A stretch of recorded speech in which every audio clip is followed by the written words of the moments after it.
Buona giornata, bentrovati, eccoci al classico nostro appuntamento dedicato al mondo dello sport. Buona giornata e allora subito a vedere attraverso i nostri canali la nostra e vostra web tv www.venetoglobe.com. Trovate i nostri servizi, i nostri reportage, le nostre interviste in modalità on demand. Ogni sera invece, se amate la tradizione, bella tradizione della TV, canale 95 per Veneto e Friuli Venezia Giulia, Caffè TV 24, l'emittente del Nord Italia. Ogni sera 19:40, seconda parte di serata e poi prima parte della mattinata, la replica del nostro programma. Andiamo a vedere e quindi a scoprire insieme le notizie. Parliamo di domenica e parliamo di Formula 1. Guardate che bella questa immagine, si corre a Marina Bay a Singapore, la 15ª gara del mondiale, con la Ferrari che naturalmente cerca di ripetersi ancora una volta. Domenica in pista anche il MotoGP, sul circuito di Alcanis si corre il Gran Premio di Aragon, è la 14ª tappa del Motomondiale.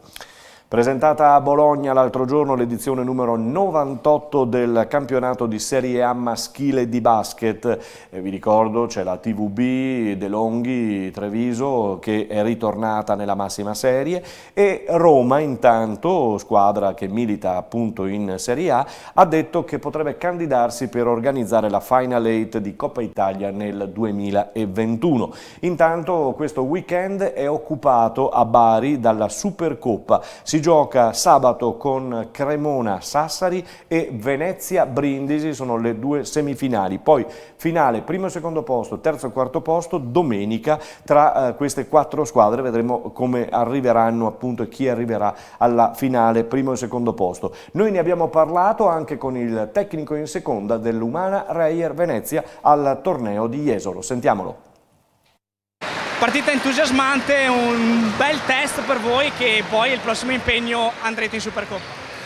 Sì, sapevamo che sarebbe stato l'ultimo amichevole, quindi l'ultimo test agonistico l'abbiamo affrontato con molta serietà, con tanto agonismo, con delle collaborazioni difensive migliori rispetto a ieri, qualche assenza, però credo che sia stato un test decisivo per quelle che sono le ultime rifiniture, soprattutto difensive in vista della preparazione settimanale. Parlava di assenze, c'erano assenze importanti per voi, qualche acciaccato, sarà sicuramente importante recuperare qualche giocatore per la Supercoppa. Ma assolutamente, oggi è un riposo praticamente più di un paio di giocatori perché anche l'utilizzo di Day e di Stone è stato limitato come minutaggio, però siamo contenti di essere arrivati qui dosando le forze, perché la cosa più importante è poi avere delle energie che non sono solo fisiche ma anche nervose per quella che è la settimana che ci aspetta. Ultima cosa, abbiamo visto comunque la prima di Filloy, abbiamo visto comunque impattare bene anche Pellegrino, questa Reyer al completo è pronta a dire la sua. Dobbiamo assolutamente dire la nostra, Ariel ci dà una versatilità offensiva di cui abbiamo molto bisogno, è chiaro che oggi poteva fare poco, però quel poco l'ha fatto secondo me egregiamente. Pellegrino è un giocatore di intensità, abbiamo bisogno poi di trovare la quadra giusta, però la settimana sarà improntata sul tema delle collaborazioni offensive e difensive, abbiamo il tempo di preparare al meglio questa Supercoppa. Questo Gianluca Tucci, secondo allenatore dell'Umana Reyer Venezia, in bocca al lupo per la Supercoppa. Dal basket al volley, l'europeo di volley maschile con l'Italia impegnata a Montpellier. Ieri sera lo scontro contro la Bulgaria, ci ha messo un pochino l'Italia prima di trovare il ritmo giusto, ha perduto il primo set, poi ha pareggiato con l'1-1 e poi è andata in scioltezza 3-1 la vittoria per gli uomini di Blangini. Oggi Italia-Francia per il primato del girone, ma potrebbe anche essere inutile tutto ciò. Ritorna la Champions, ritornata in questo caso la Champions perché le prime gare si sono già giocate. Per quanto riguarda le italiane, Inter in campo ieri sera in prima parte di serata con il pareggio con lo Slavia Praga per 1-1, ma poi c'è stata la partitona del San Paolo dove il Napoli ha battuto molto bene diciamo il Liverpool per 2-0, grande prestazione di Mertens e soprattutto poi il tocco decisivo d'oro di Llorente Conte che appena entrato ha trovato il gol che ha chiuso definitivamente la partita per i napoletani di Carletto Ancelotti. Oggi tocca alla Juventus che va a Madrid contro l'Atletico e poi l'esordio per la prima volta nella Champions dell'Atalanta, la Dea gioca a Zagabria contro la Dinamo. Andiamo a parlare di Serie A e di Serie B, in questo caso di B soltanto per quanto riguarda le Venete. Venerdì 20 settembre le Venete scenderanno così: a Frosinone il Venezia, l'Empoli affronterà il Cittadella, il Livorno ospiterà il Pordenone, qui siamo nel vicino Friuli, vi ricordo Pordenone gioca alla Dacia Arena di Udine, va comunque in trasferta a Livorno, e poi Chievo-Pisa, l'ultima veneta diciamo della Serie B. Nella Serie B femminile invece tutto bene per la Permac Vittorio Veneto, allenata dall'ex allenatore del maschile Bortoluzzi, del vittoriese Bortoluzzi, che è ritornato a casa prendendo per mano appunto questa importante squadra. Una squadra che ha fatto bene alla prima gara e adesso va in trasferta a Roma per la seconda di campionato. La Serie C, nel girone B che ci interessa da vicino, abbiamo un turno che comprende Arzignano Sudtirol, Gubbio Lanerossi Vicenza, Virtus Verona Triestina e Padova Carpi, per determinare se questa prima fuga di Padova è reale oppure no. Anche quest'anno il nostro campionato di riferimento sarà quello di eccellenza, che seguiremo con servizi, interviste e telecronache un po' per tutta la stagione. Vi ricordo che 2 sono già le telecronache che potete trovare sul sito www.venetoglobe.com, i nostri canali YouTube e Facebook, e sono quelle riferentisi alla prima gara di campionato tra la QDP e la Robeganese e seconda gara di campionato tra l'Eclisse Careni Pievigina e il San Giorgio di Sedico. Andiamo nel campionato, rimaniamo nel campionato di eccellenza, sentiamo Mister Zecchin del Mestre dopo la sconfitta casalinga. Scusatemi, ho sbagliato, avevo già retrocesso il Mestre, non me ne vogliano.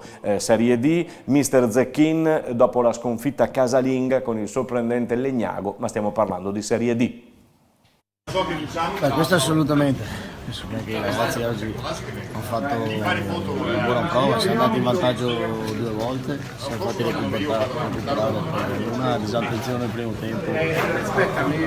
Non avevamo visto l'uomo che era fuori, il secondo tempo una palla persa in uscita banalmente, non c'era nessuna pressione all'avversario, se regali così tanto alla fine questi porti a casa 0 punti. In effetti si parlava anche con il capitano e la domanda era questa: si ha l'idea che forse si pecchi un po' di ingenuità, può essere che ancora il salto di categoria non sia stato assimilato da tutti dal punto di vista mentale più che tecnico? Sono io il primo a dire che i ragazzi devono giocare, dopo se anche la tribuna vuole dire di lanciarla lunga, quando cambieranno allenatore lo farà un altro allenatore. Con me si gioca perché questa è la mia idea di gioco, perdo con la mia testa, sicuramente ci sarà da mettere a posto qualcosa e niente, vado avanti per la mia strada, cercherò di mettere a posto diciamo difensivamente, perché non vuol dire che è colpa della difesa, ma si difende in 11 e si attacca in 11, questo dobbiamo essere più bravi a stare attenti alle ripartenze, a non fare regali, perché abbiamo visto in queste 4 partite che a noi nessuno ci ha regalato niente, i gol che abbiamo preso sono stati, se non regali, poco.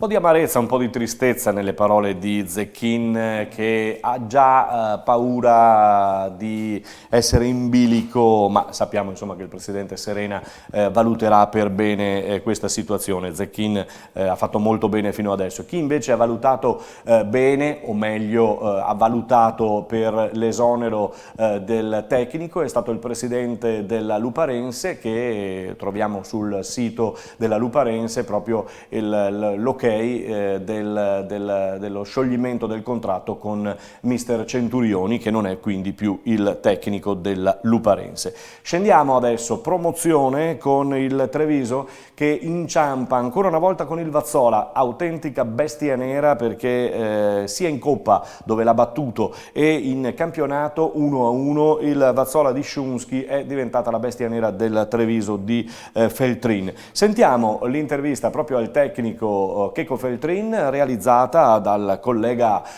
Pier Giorgio Zavarise, che dopo essere andato in pensione dal Gazzettino, lo salutiamo, si diletta anche con le interviste, essendo un grande amante del calcio Treviso, va a sentire che cosa ne pensa di questa gara. Eccolo. È definita un passo falso, è facile definirla così. Cos'è che è mancato per chiudere questo vantaggio che vi eravate procurato? Manca l'umiltà alla squadra. La squadra deve trovare l'umiltà, deve correre per tutti, deve aiutarsi in campo, altrimenti se non si corre in questa categoria non si vincono le partite. Oggi a mio avviso abbiamo fatto il quarto d'ora migliore in assoluto dall'inizio di stagione ad oggi, dove abbiamo fatto già il palla, siamo arrivati sul fondo, abbiamo fatto dei cross importanti, abbiamo fatto il gol, abbiamo sfiorato in altre due circostanze. E per conto mio la partita era sui binari giusti.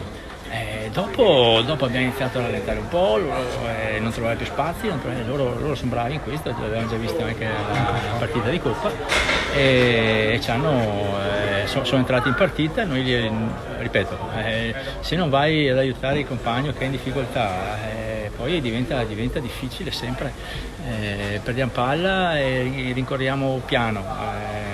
Siamo stati costretti a fare tra il primo e il secondo tempo falli ad appenderci sulle spalle degli avversari, dove siamo arrivati anche a una doppia munizione di basso con l'espulsione, quindi troppa difficoltà in tutto e per tutto.